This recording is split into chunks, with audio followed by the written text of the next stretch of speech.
Ukraine continues to dominate the attention of the world.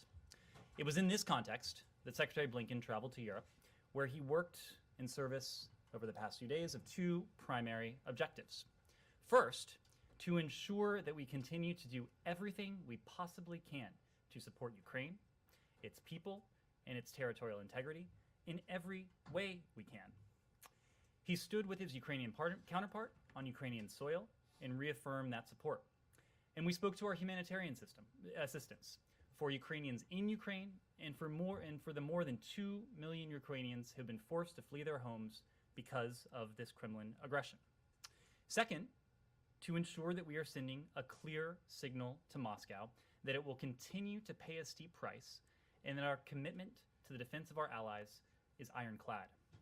It is clear that the Transatlantic Partnership is united in strengthening our security assistance to Ukraine, united in increasing our assistance to the people of Ukraine, and united in our efforts to impose costs in the Kremlin for waging this ongoing war of choice. Putin's military plan to quickly capture Ukraine, it is clear now, has failed. So he's now turning to a strategy of laying waste to population centers to try to break the will of the people of Ukraine, something he will not be able to do. Just yesterday, we saw reports of Russian airstrikes hitting a maternity hospital in Mariupol. We've all seen the abhorrent images from that strike, and the fact that we would even need to put the terms maternity hospital and Russian strike in the same sentence speaks to the level of brutality that the Kremlin is inflicting on the people of Ukraine.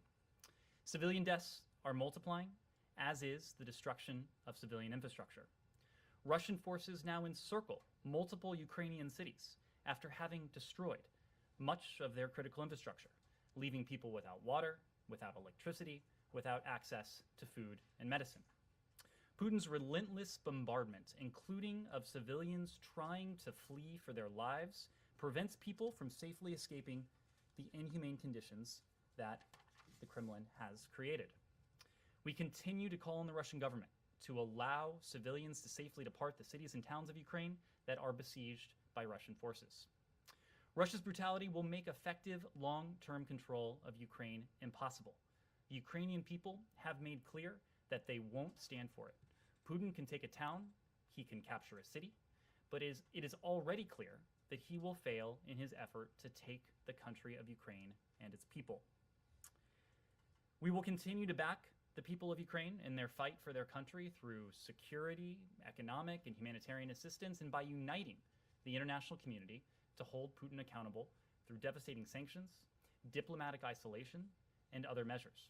As Vice President Harris noted today, the United States Congress has committed $13.6 billion in humanitarian aid and security assistance to support Ukraine and its people. We've imposed massive consequences on Putin and his cronies for their aggression. The severity of these unprecedented measures is already having a dramatic impact. The ruble has gone through the floor. It is close to worthless, literally worth less than a penny. Russia's credit rating is at junk status. Its stock market remains closed, and we've seen more than 300 companies halt or exit their operations in the Russian market.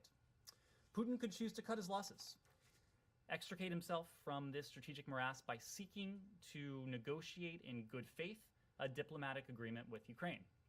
President Zelensky, for his part, has expressed interest in that, and we have told the Ukrainian government in no uncertain terms that we stand ready to support any diplomacy it wishes to pursue. But, as we've always said, we will not push them into concessions. Instead, the Kremlin continues to spread outright lies, such as the allegation that the United States and Ukraine are conducting chemical and biological weapons activities in Ukraine, and their baseless claim that bombing a maternity hospital is quote-unquote fake news. This is from a government that is now using many measures to hide the truth from its own people.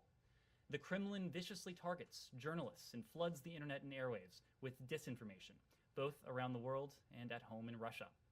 Many people in Russia have no idea what their government is doing right now in Ukraine. They may think they're liberating Ukraine, not destroying it. They don't know the extent to which their fellow countrymen, their husbands, their sons, their brothers are coming home in body bags, if the Russian government bothers to bring them home at all. The response to the Kremlin's war has been unity among world leaders in Europe and people gathering around the world to protest President Putin's war of choice, including thousands of people in Russia and Belarus coming out to protest peacefully. In the end, we know that Russia will be weaker, not stronger, for launching this war. And already, the international community, including NATO, is stronger and more purposeful than it has been in any recent history.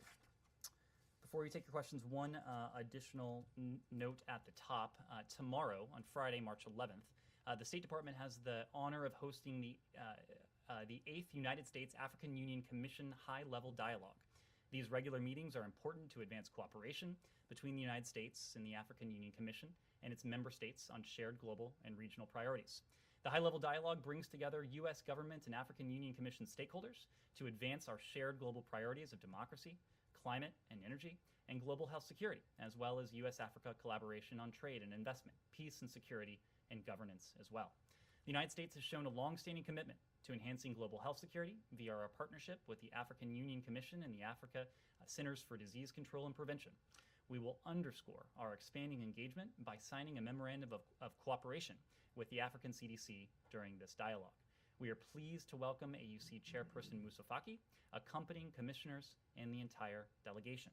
The United States has an unwavering and long-standing commitment to Africa. We are proud of our partnership with the Commission and the people and governments of Africa. We look forward to constructive engagement this week to further our common objectives and to the steady work ahead. With that, I am happy to take your questions. Thanks, Ted. There's a lot to go through. I'll be as brief as I can. This morning in Warsaw, the Vice President said, among other things, that she supported investigations into potential war crimes by the Russians in Ukraine. And then a little while ago, your ambassador to the United Nations actually came out and flatly said that the Russians had committed war crimes in Ukraine. So I'm curious, what is the administration?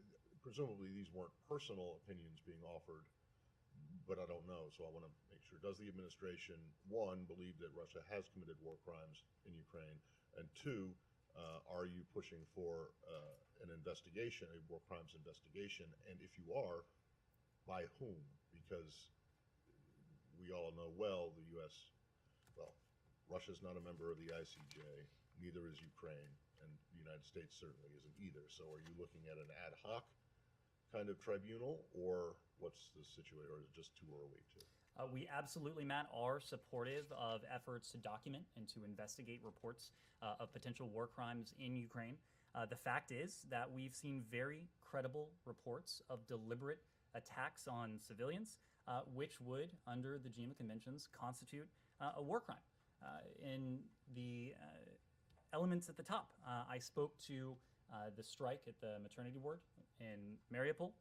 We've seen strikes hitting schools, other hospitals, residential buildings, civilian buses, cars, ambulances have been shelled over the course of this brutal conflict.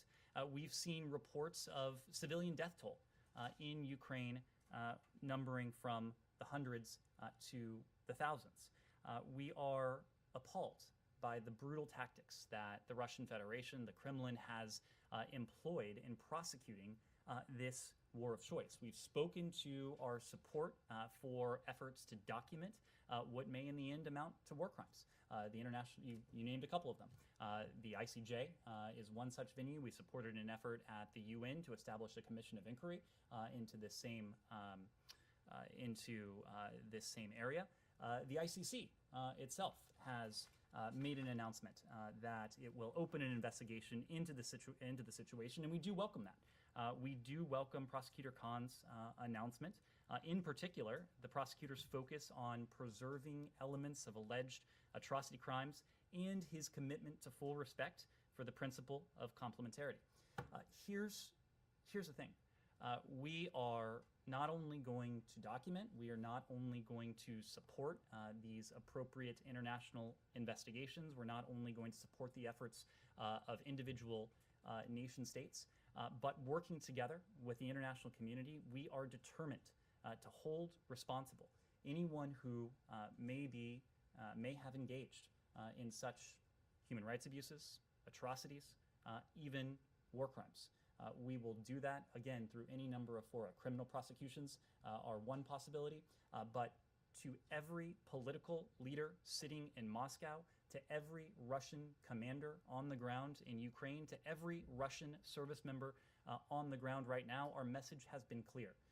If you take part, order, or party to such crimes, such war crimes, such abuses, such atrocities, we will do everything we can to hold you accountable with every tool at our disposal. Can I just ask you the broader question, especially as it relates to the ICC? You're welcoming this investigation by the ICC prosecutor. You haven't always welcomed investigations at the ICC that ICC prosecutors have gone into. In fact, in the previous administration, that an investigation into potential war crimes in Afghanistan was met with actual sanctions on ICC staff,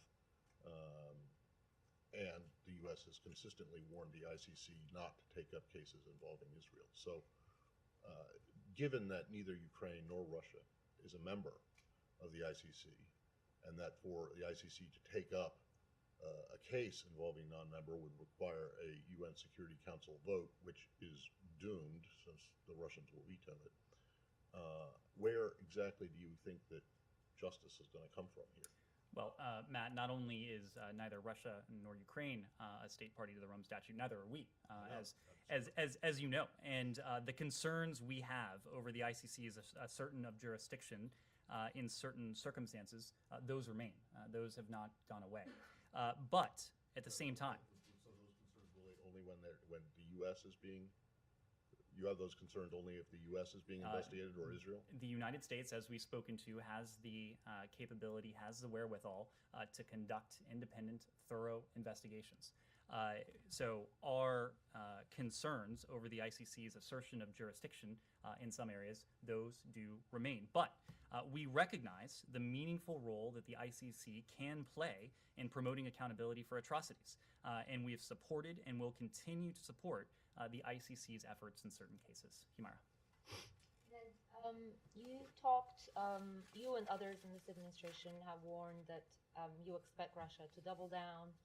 There's going to be more civilian casualties. I just want to ask you, for example, UK Prime Minister Boris Johnson said he's worried that Russia might use chemical weapons. Does the United States share that concern? Well, we have spoken to this concern in recent hours, and those concerns are predicated on a couple elements. First, we know the history here. We know the track record of the Kremlin. This is a government that has used banned chemical weapons on its own people in the past. They've done so on Russian territory. They've done so on British soil. They have supported the brutal Assad regime, which itself has used banned chemical weapons on its people. So we know what this government will resort to, can resort to, has resorted to in the past. But the other element that gives us a good deal of concern is what we know about the Kremlin's tactics, especially its disinformation tactics. In recent weeks, we have seen, once again, indications of what a psychologist might call projection of the Russian government accusing others, in this case, whether it's Ukraine, the United States, others of baselessly planning to do what it itself may be planning to do. Okay, but let me interrupt you there. Have you guys seen any intelligence, any indication, anything from the ground, from their military deployments to suggest that this fear is warranted? Well, we do have this concern, and we have this concern for at least a couple reasons, and I've spoken to two of them. Moscow's track record in this regard, and also the increasingly concerning rhetoric that may be construed as, once again, Moscow projecting onto others what it has intended to do all along. The fact is that as this crisis built up, as Moscow built up its forces. We have seen them engage in this type of rhetoric and this type of disinformation previously. We've seen the false flag operations. We've seen the pretextual provocations that Moscow put forward. So there are a number of elements that undergird our concern for this, and it's something we'll be watching very closely. And can you give us a sense of the kind of scenarios U.S. is looking at right now? Is NATO being sucked into war one of them, and how prepared are you for that? Well, our overriding objective is to bring this conflict to a close, to save lives, to do all we can to bring this conflict to an end. As a complementary objective, we are doing everything we can to see to it that this conflict does not expand, that this conflict does not cost even more lives, that this brutal conflict that Russia is waging against Ukraine does not become a war between Russia and a much broader set of countries or a broader bloc. So we are supporting our Ukrainian partners. We are providing them with massive amounts of security assistance, precisely what it is they need to defend themselves. And I think we have seen in the fact that Putin's forces have been largely stalled in parts of the country is a testament to the effectiveness of the willpower of the Ukrainian people who are taking on these forces with security assistance that the United States, that our NATO allies, and others have provided to them. You do realize that's not what I asked. Are you guys actually looking at a scenario where NATO is involved, is sucked into this? Humara, we are always looking at contingencies, but in this case, we are doing everything we can to ensure that in the first instance, this conflict comes to a close as quickly as it can be achieved in order chiefly to save lives and to ensure, to do everything we can to see to it that this conflict doesn't expand beyond what it already entails. Yes? So you were mentioning looking at everything the Ukrainians need to fight and to resist. One of the things they are asking for and they say they need is aircrafts and jets. After the back and forth with Poland over the last few days, and since the secretary was in Poland just a few days ago, has the US made a final determination that the risk-benefit of a NATO country sending combat aircraft to Ukraine is not in favor of sending them? You're ruling out that a NATO country should send combat aircraft to Ukraine, or are you still looking at other ways to do that and to transfer planes to them? Francesca, we have been consistently responsive to Ukraine's security needs. That is reflected in the massive amount of security assistance we provided to our Ukrainian partners in the past year, more than $1 billion over the last year.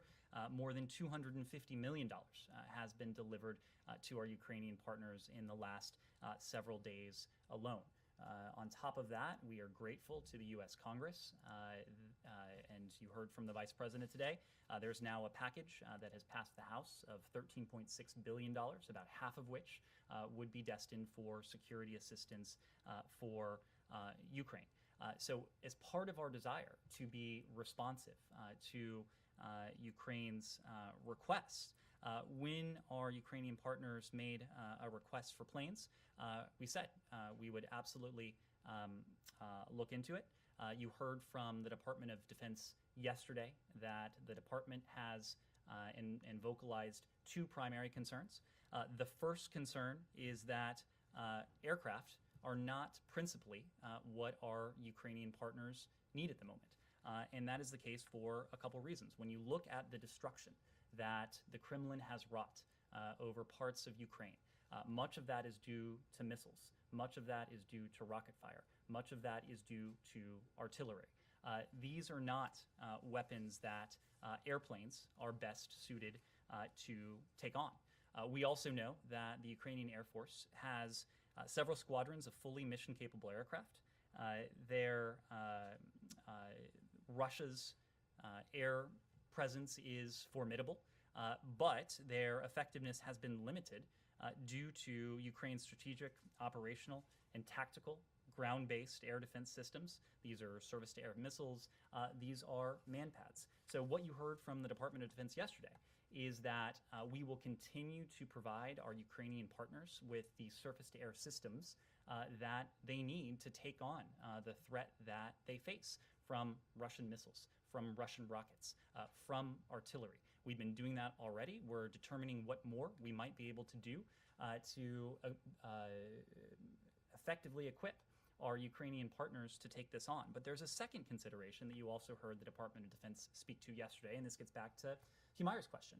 The IC, the intelligence community, produced an assessment that the provision of planes in this manner, the fighter jets that you referred to, in this manner, could be viewed by Moscow as escalatory. It is incumbent upon us to do everything we can to bring this conflict to a close, to save as many lives as we can, and to do everything we can to see to it that this conflict does not expand, that this does not become a broader war between Russia and other countries or blocks of countries. So we will continue to provide our Ukrainian partners with the assistance they need. Individual countries are going to continue to make their sovereign decisions in terms of the assistance to provide. But what the Department of Defense did say yesterday is that the provision of Polish planes by way of a U.S. and NATO airbase, by way of the United States, is not something that we're in a position to do at this time. Andrea. Two things. First, on the issue of war crimes, you said we have seen very credible reports of deliberate attacks on civilians, which would, under the Geneva Conventions, constitute war crimes. You referenced the attack on the maternity ward. Then you went on to say that, these need to be investigated. You support investigations. When you say we've seen very credible evidence that under the Geneva Conventions would constitute war crimes, what is the difference? We've The seen very distinction credible. you're making. We've seen very credible reports. Part of the reason why we welcome the Prosecutor General of the ICC's announcement of the investigation into the situation in Ukraine is the focus on the preservation of evidence. And so we want to see evidence preserved. We are and will be in the process of marrying reports with evidence from the ground. And if we determine, if the international community determines that war crimes have been committed, that atrocities have been committed, that human rights abuses have been committed, we absolutely will hold the perpetrators accountable, whether they sit in Moscow or whether they're commanders on the ground in Ukraine.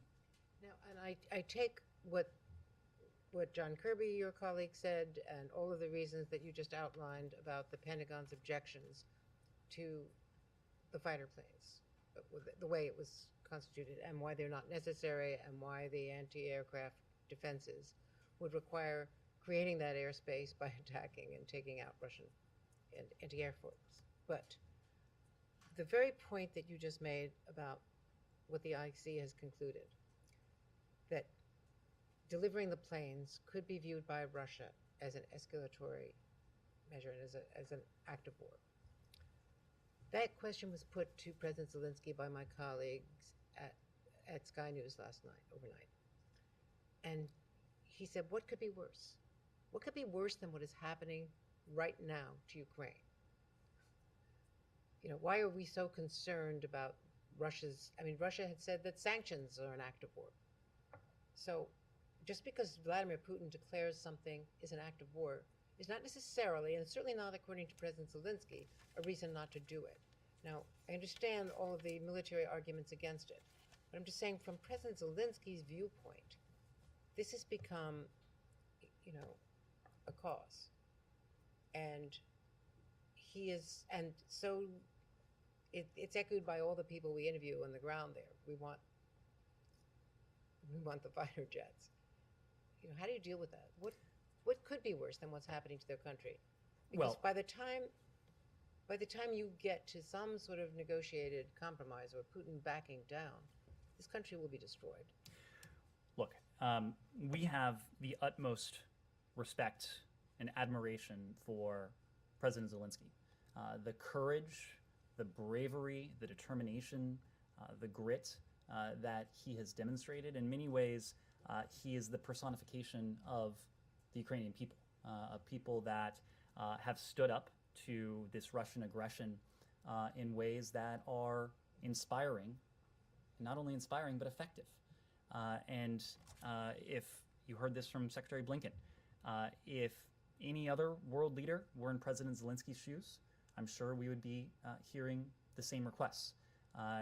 It is incumbent upon us in the international community to continue to do everything we can to support our Ukrainian partners, to provide them with the defensive weaponry that they need to defend themselves. It is equally incumbent upon us to do everything we can, again, with our partners and our allies around the world, to bring this conflict to a close as quickly as we can.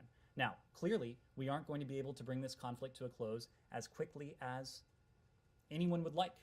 Certainly not as quickly as our Ukrainian partners would like, not as quickly as we would like, of course.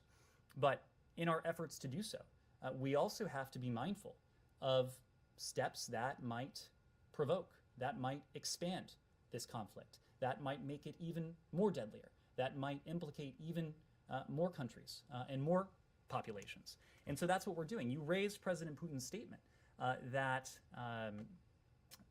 sanctions, that other elements would be akin to an act of war. Of course, we take a close look at rhetoric. What matters to us are actions. And the judgment I mentioned from the intelligence community, I can assure you that that judgment is based on more than public rhetoric alone.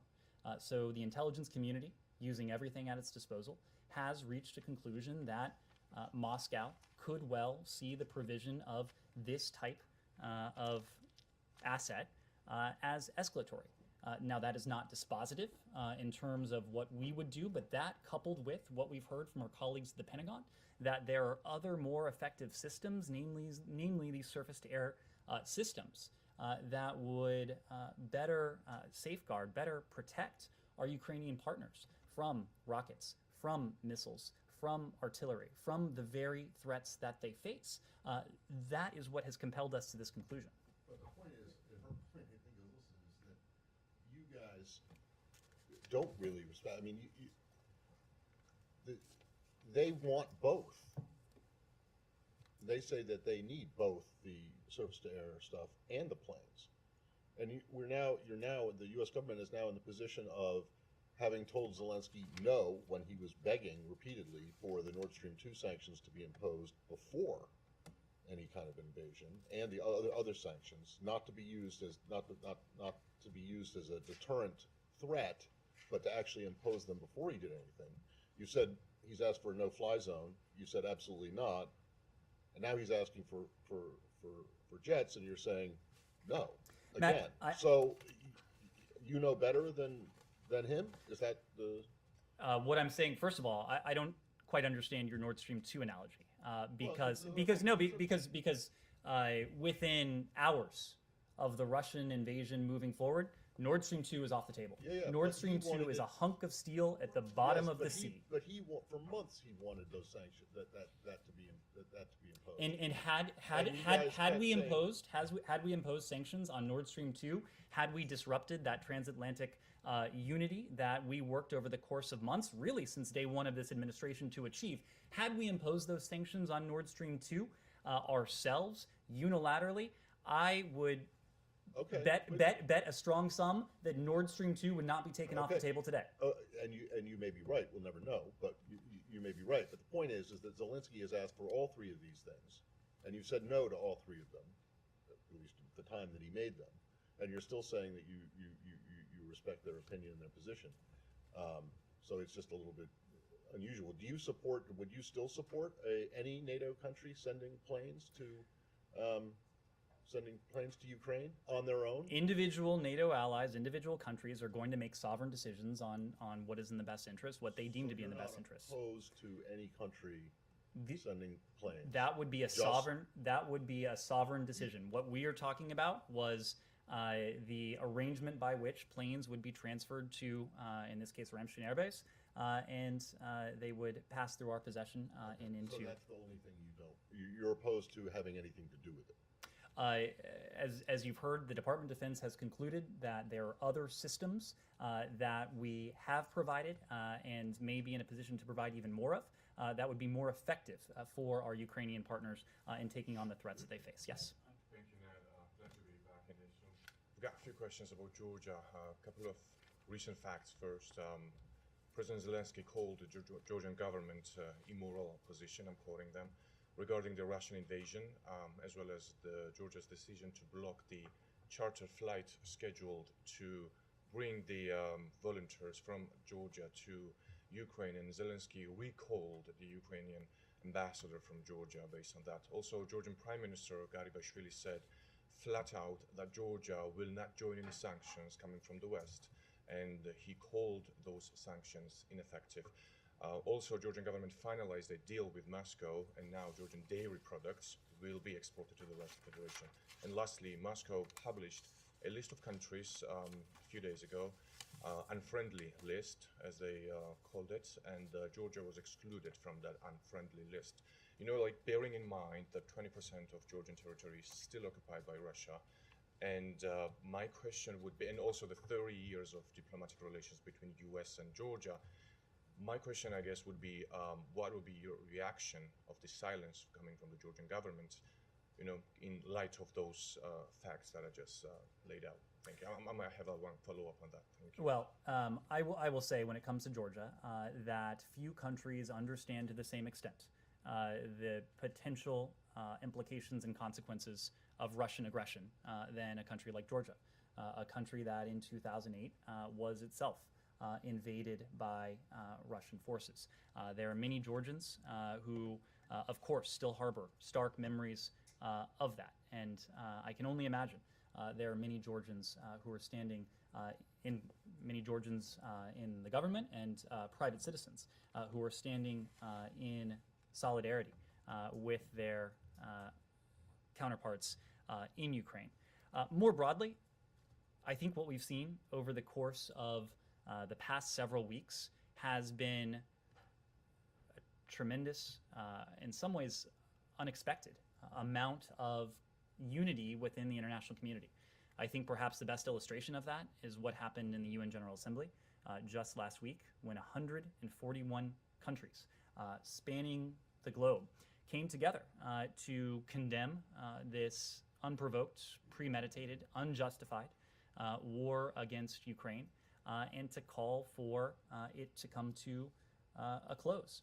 141 may just be a number, but this is a collection of countries that the UN system sees only rarely. In 2014, when Russia last aggressed against Ukraine, last invaded Ukraine, 100 countries signed on to the resolution in the UN General Assembly condemning that act. In 2016, when Russian forces were bombarding the Syrian town of Aleppo, 122 countries came and signed on to the condemnation of that action. The fact that 141 countries across the globe have spoken to this speaks to the fact that we are working and we are speaking with one voice. To the effectiveness of the sanctions, I think it is hard to argue with their effectiveness. And you can look at any number of metrics regarding the toll that they have taken on the Russian economy. I've spoken to the fact that the ruble is now virtually worthless, literally worth less than a penny. The flight of international companies from Moscow, the fact that the Russian central bank has doubled its interest rate, something that would be unsustainable over the longer term, the fact that inflation is rising as a result, the fact that the Russian stock market has remained closed for days now, presumably as a means to prevent capital flight. There are any number of additional metrics we could talk to in terms of the effectiveness of the sanctions. I think what can't be argued is that these measures lack teeth, that they lack strength, And I think you can see in terms of the Russian economy the strength that they carry. Yes. And very, very lastly, the fact itself that Zelensky is recalling the ambassador from Tbilisi and the fact that the Prime Minister of Georgia is calling those sanctions ineffective, do you think that is a concerning signal coming from Georgia, the country that is still occupied by Russia? We are calling on all countries to stand up for not only the sovereignty, the territorial integrity, and the independence of Ukraine, really what is at the center of this conflict, but to stand up for the broader principles that are at the heart of the rules-based order that have undergirded 70 some years of unprecedented levels of stability, of security, of prosperity the world over. The same principle that Russia violated in 2008 when Russian forces invaded Georgia is the same principle that Vladimir Putin is violating today. The idea that borders should be inviolable, that big states, big countries, big nations cannot bully small countries, small nations, the idea that might does not equate to right, all of these things are at stake. And so that's why, whether in Europe, whether in the Indo-Pacific, anywhere in between, we have called upon countries the world over to stand with Ukraine and to stand with these broader principles.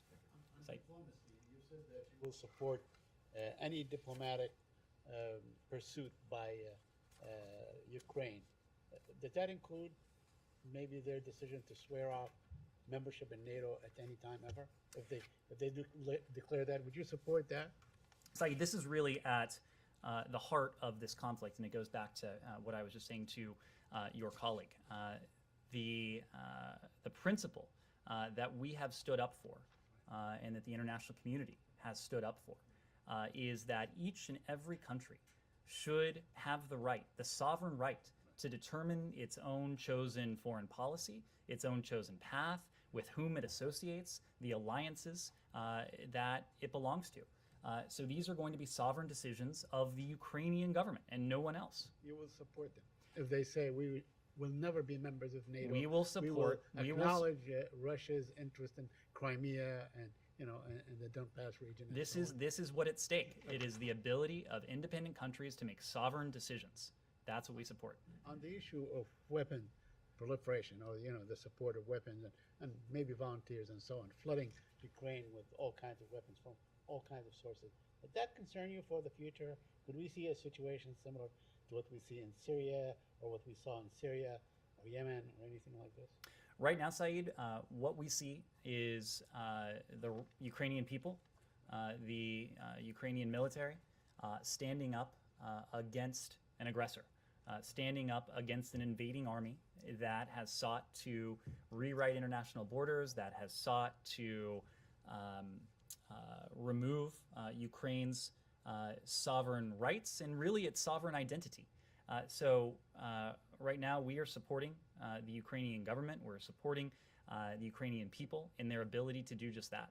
Okay, so your unqualified support for the Ukrainian to resist this Russian invasion and so on, and for any occupied people to resist their occupied, did that extend to other places, like for the Palestinians and maybe the Iraqis and other places? Do they have the right to resist a military occupation? Saeed, self-defense is a principle that belongs to all countries. Right, and so it does belong to people who are under military occupation. It belongs to all including countries. the Palestinians, right? All countries have the right to self-defense. Yes. Just going back to Ukraine for a minute. During the meeting between Lavrov and Kuleba, apparently a Putin-Zelensky meeting was discussed. The U.S. has said now is not the time for diplomacy, but would you guys support it if both sides agree that their leadership? A meeting between President Putin and President Zelensky? Yes.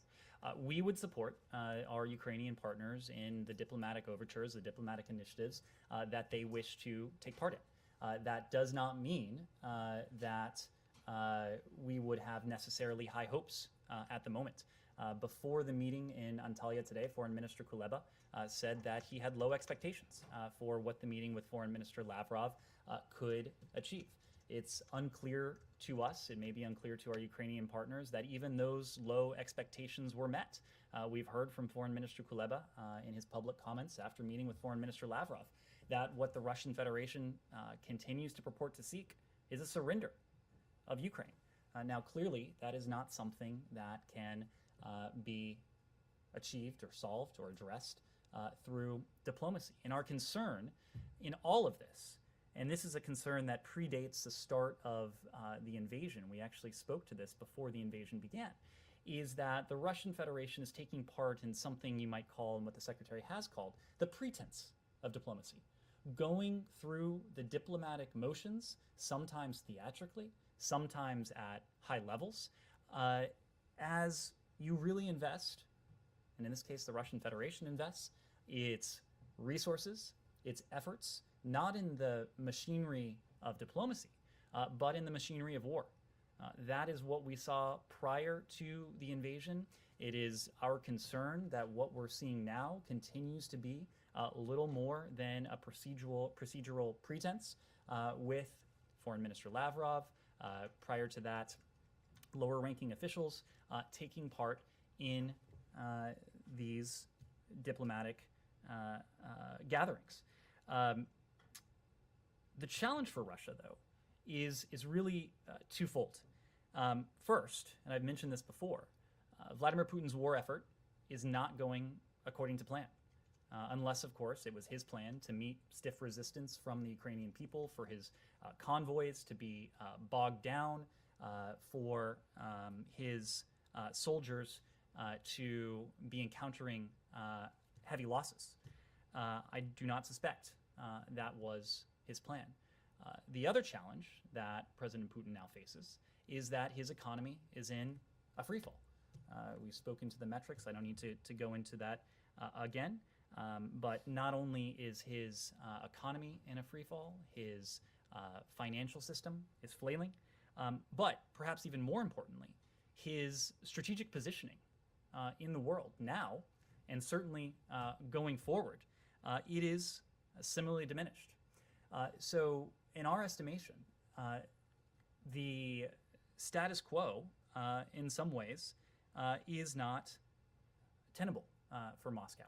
So even if it is engaging in little more than the pretense now, the pressure it's encountering on the battlefield, the economic dire straits that it's in back at home, it is certainly our hope that those forces will combine and it will push the Russian Federation to the negotiating table in a way that actually involves good faith, in a way that actually involves a genuine effort and desire to bring this conflict, to diminish the violence, and ultimately to bring the conflict to a close. We haven't seen that yet, but we will continue to mount pressure on the Kremlin, on President Putin, until we do.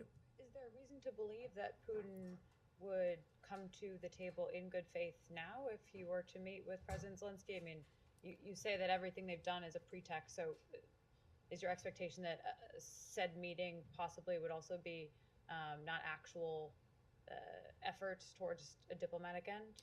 It would entail a change of course. Of course, we wouldn't rule out a change of course, but we would need to see the Russian Federation show up with a different disposition. Okay, and just one more on U.S. diplomacy. Beyond what you guys are saying publicly to Russia, are you getting any private messages to Russian officials, either directly through our diplomats that remain at the embassy or through a third party? Are you, clearly stating what you're saying publicly to them privately as well? Well, I will say this. There are a number of countries around the world who have engaged the Russian Federation, including at senior levels. As you know, on our way home from Europe last week, we stopped in Paris. This week. These days are a blur. Secretary Blinken had an opportunity to meet with President Macron. A large part of that discussion was President Macron's engagement with President Putin, with France's engagement with the Russian Federation. We had a chance in Europe to meet with Foreign Minister Lapid of Israel. As you know, Prime Minister Bennett was recently in Moscow. A large portion of that meeting was dedicated to comparing notes and to hearing from our Israeli partners what they had heard in turn from the Russians. Chancellor Scholz and other Germans have engaged with the Russian Federation. President Biden today spoke to President Erdogan of Turkey, and of course Turkey hosted today's ministerial level meeting between Foreign Minister Lavrov and Foreign Minister Kuleba. So all of these diplomatic efforts are being well coordinated with us. We have very good visibility and insight into what these efforts entail, what our allies and partners have heard or not heard, as the case might be, from the Russian Federation. And in turn, our allies and partners have a very good idea of where the United States is, and should they need to convey anything about the United States, that is at their discretion. Okay, so there's no U.S. direct contact to Russia right now. It, as you know, there was a meeting on the books between Secretary Blinken and Foreign Minister Lavrov a couple weeks ago now. We determined at the time that under the present conditions, and those strategic conditions have not changed, that the time was not ripe for engagement between the United States and Russia in this regard. Yes, sir. One last question. Has Ambassador Sullivan met with anyone in Russia, any Russian officials in recent weeks? It's the job of an ambassador everywhere to meet with the host government. So that work continues. You mentioned the Israeli Prime Minister visit to Moscow and so on. Are you somewhat disappointed in the sort of timid condemnation by Israel and, in fact, the absence of a position by the Palestinian Authority on the invasion of Ukraine? I mean, the Palestinians claim that, we're too little, we don't have a government, we don't have all these things, but they do have some sort of a moral weight on the issue of occupations and so on. Are you in touch with them? Have you spoken to them? To whether they would issue a statement? Are you also a bit disappointed in the Israelis?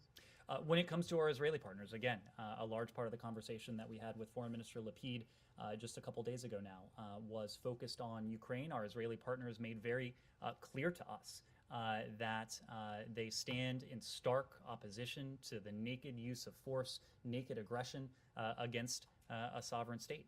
They made that very clear in private. They've made that very clear in public. When it comes to other countries, to other entities that may have been or may be guarded or may not have made such a clear statement. Look, we've said before that now is not the time to sit on the sidelines. Now is the time for every country, every entity, every bloc, every alliance around the world to make clear whether they stand on the side of the very principles that have been at the heart of our international system over the better part of a decade, or whether those principles that they may have claimed to espouse are entirely hollow. Countries around the world need to make that clear. This is not a time for equivocation. This is not a time for ambiguity. We have been heartened by the fact that the vast majority of the world's countries have stood up, some of them in the form of a UN General Assembly vote, some of them by exercising their voice on the world stage, some of them through other forms, have stood up to clearly and starkly condemn this, and we are encouraging countries, entities, alliances, blocs around the world to do just that. Yes, sir. Karl Dömens, R&D Germany. I've got two questions, if I may. First, you spoke about the Kremlin lies on the chemical and biological weapon activities in Ukraine. However, there are reports about a lab in the Ukraine. I'm sure you noticed that Tucker Carlson yesterday had a big segment in his show about it, and also some. I didn't catch it. Sorry, I did not catch it. Okay. Anyway, so there are reports about a lab which is funded by the U.S.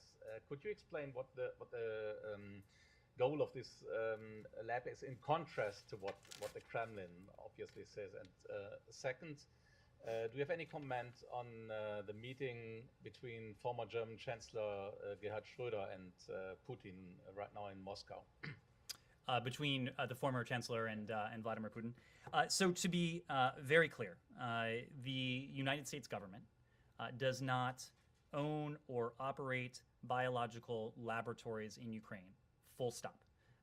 Just as we have done in countries around the world, experts have assisted Ukraine at times with laboratory safety issues. But that is the extent of the activity. Ukraine is in full compliance with the Biological Weapons Convention. It is in full compliance with the Chemical Weapons Convention. Of course, the same cannot be said of Russia. Russia has an active biological weapons program. It's in violation of the BWC. As I mentioned before, Russia has previously employed some of these very chemical agents against dissidents and perceived enemies of the Ukrainian government. We know that the best antidote to disinformation is information. And that gets back to some of the questions we've spoken to in this briefing already. It's part of the reason why we went on record pretty vigorously yesterday with our concerns, pushing back on the propaganda, on the disinformation that we're seeing in the first instance emanate from Russia, from Russian state media, from Russian officials. And we want to do everything we can to ensure that that disinformation isn't parroted by those who may be unwitting or who may have a different agenda. When it comes to the former German chancellor and his engagement with President Putin, we wouldn't have a comment on the activities of a private citizen. Knowledge of his trip? It's not something we would typically comment on, nor is it something we would typically coordinate. It's the actions of a private citizen. Yes, Nike. Can we switch to Asia? So South Korea elected its next president yesterday, but days into the presidential election, North Korea launched 2 missile tests on March 4th and February 26th. Is that U.S. read that those launches are aimed at influencing the presidential election of South Korea, and what's the U.S. plan to prevent further escalation of North Korea? Well, let me first say that, and you heard this from the president last night, but we congratulate President-elect Yoon Suk-yeol on his election. The alliance between the United States and our ally in the Republic of Korea, along with our economic ties, the close friendship of our people, it is and remains the linchpin for peace, for security, for prosperity in the Indo-Pacific. We are, to your question, Nike, committed to the defense of the ROK, and we look forward to working with President-elect Yoon to deepen cooperation on key global challenges. That includes climate, and includes COVID-19, deepening our economic ties, our supply chains, but also it, of course, includes deepening our cooperation on some of the security challenges that we both confront. And at the top of that list, when it comes to the Indo-Pacific, is the threat that is posed by the nuclear weapons and ballistic missile programs of the DPRK. I wouldn't want to speak to possible motivation of any DPRK ballistic missile launches. This is something, of course, that the DPRK has done fairly consistently over the years. In recent months, too, we've seen a spate of these launches, but whether any particular launch or series of launches had a particular motivation in mind is just not something I would speak to. Were those ICBM launches? These are ballistic missile launches, and we've been very clear that we condemn the ballistic missile launch. This launch, like the other launches earlier this year, it's a clear violation of multiple UN Security Council resolutions. It demonstrates the threat that is posed by the DPRK's illicit weapons of mass destruction program, its missile program. These are threats that really strike at peace and security within the Indo-Pacific and beyond. That is why we have stood resolutely with the international community, called on the DPRK to abide by these Security Council resolutions, to refrain from further provocations, and to engage in substantive and sustained dialogue. Our commitment to our treaty allies in the Indo-Pacific, including Japan, Republic of Korea, it is ironclad. We will continue to work closely with them on the type of pragmatic, practical steps that we believe can help achieve the complete denuclearization of the Korean Peninsula. That remains our goal. I'm sorry, can you be more specific what exactly U.S. is going to do to prevent more launches or escalation from North Korea? What steps? Well, as we have said previously, we will continue to hold the DPRK accountable for its flagrant violations of UN Security Council resolutions. We've imposed a number of sanctions and designations on the regime in recent weeks alone. The UN Security Council has taken up this challenge with urgency. All the while, we have continued to reach out to the DPRK. We're committed to pursuing a diplomatic approach to this challenge. We've made very clear that we have no hostile intent towards the DPRK, and we are prepared to meet with the DPRK. We have extended this offer. It is up to the DPRK to determine whether they wish to engage in this sustained diplomacy that we think can address security challenges and help achieve our ultimate objective of a complete denuclearization of the Korean Peninsula. Iran. Can you update us on what is happening? I think we had the impression last week that we were probably looking at arrival at a deal this week. And second, the former vice president told Israeli Hayom, Vice President Pence, that we will tear up any new nuclear deal with Iran. Do you have any comment on that? I don't have a comment on that. I wouldn't have a comment on the remarks of a private citizen. When it comes to Iran and negotiations in Vienna, you've heard us say that there has been significant progress. We remain close to a possible deal. It's really down to a very small number of outstanding issues. But the reason these particular issues are outstanding is because they are among the most difficult ones. I'm reminded of a former president who had a sign on his desk saying, hard things are hard. These are hard issues, and they're outstanding for that reason. Now is the time for all parties to show seriousness. We continue to believe that we can and should be able to reach a mutual return to compliance with the JCPOA in the coming days, but there is little time that remains because of the advancements that we've seen over the course of recent months and over the course of the past couple of years in Tehran's nuclear program. Are you concerned that the Russians might actually spoil arrival at a deal?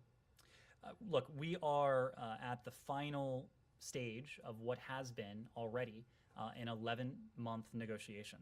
There's very little time remaining to test the proposition as to whether we can achieve a mutual return to compliance with the JCPOA. We've urged all parties, and of course that includes the Russian Federation, to focus on resolving the final remaining issues so that we can achieve our shared objective. That is an Iran that is permanently and verifiably barred from ever obtaining a nuclear weapon. That is not only our objective. The Russian Federation was and is a party to the P5+1. Russia was there when the JCPOA was negotiated and consummated in 2014 and 2015.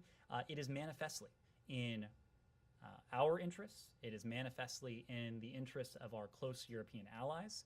It is also happens to be manifestly in the interests of the People's Republic of China and the Russian Federation to see to it that Iran cannot obtain a nuclear weapon. Neds, when you say we urged all parties, including Russia, to focus on the resolving thing, did you guys actually engage with Russia on this last demands that they've tried to impose last Saturday? So Rob Malley remains in Vienna. He has had a chance to meet with the envoys, his fellow P5+1 envoys, to continue discussions. We've made it very clear privately. We've also made it very clear in the context of the P5+1 in Vienna that the new Russia-related sanctions are wholly unrelated to the JCPOA and should not have any impact on a potential mutual return to compliance with it or its ultimate implementation.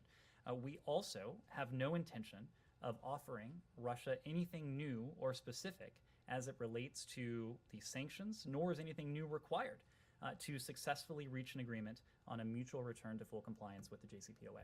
Francesco. These Russian new demands, one of the main roadblocks to achieving an understanding. Do you include that in the very small number of outstanding issues? There are a small number of issues. I will let the Russian Federation speak to what it is that they are seeking. But I will just say we urge all parties, including Russia, to focus on resolving this very small set of issues to determine whether or not we can achieve a mutual return to compliance. Yep.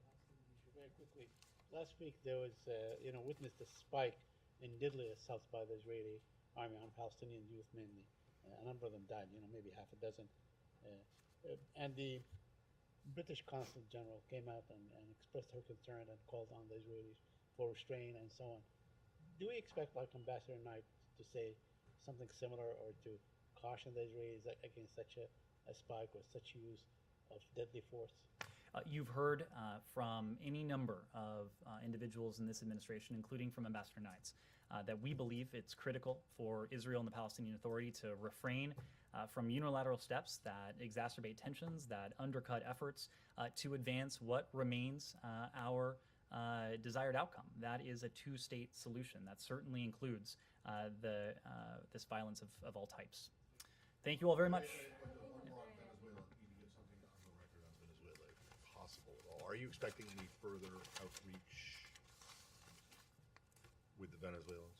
I'm sorry, any further? Outreach. Well, first on Venezuela, let me first reiterate what has been the big news, and that is that and welcome news, and that is that we gladly welcome the return of U.S. citizens Gustavo Cardenas and Jorge Alberto Fernandez from Venezuela.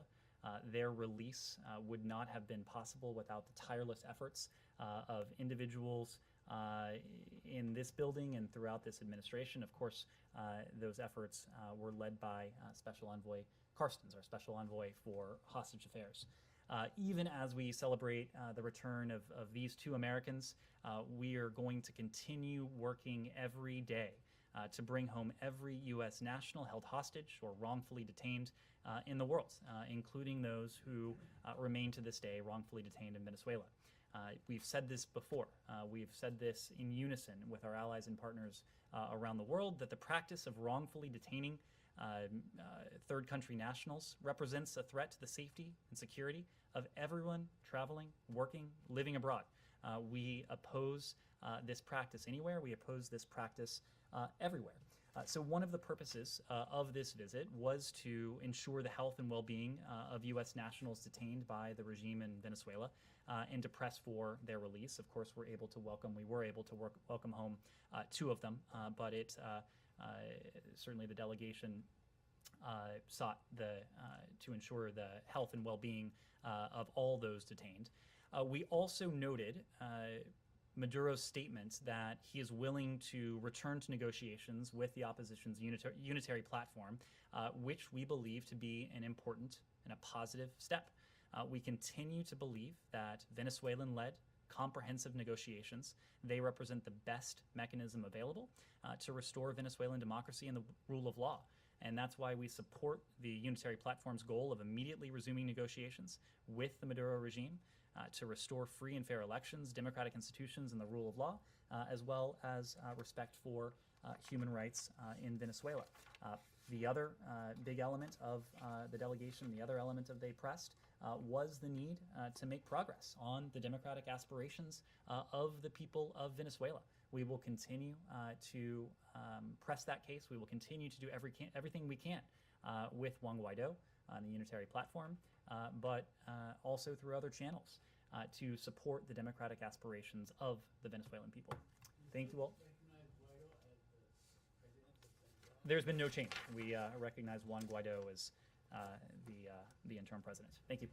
Thank you.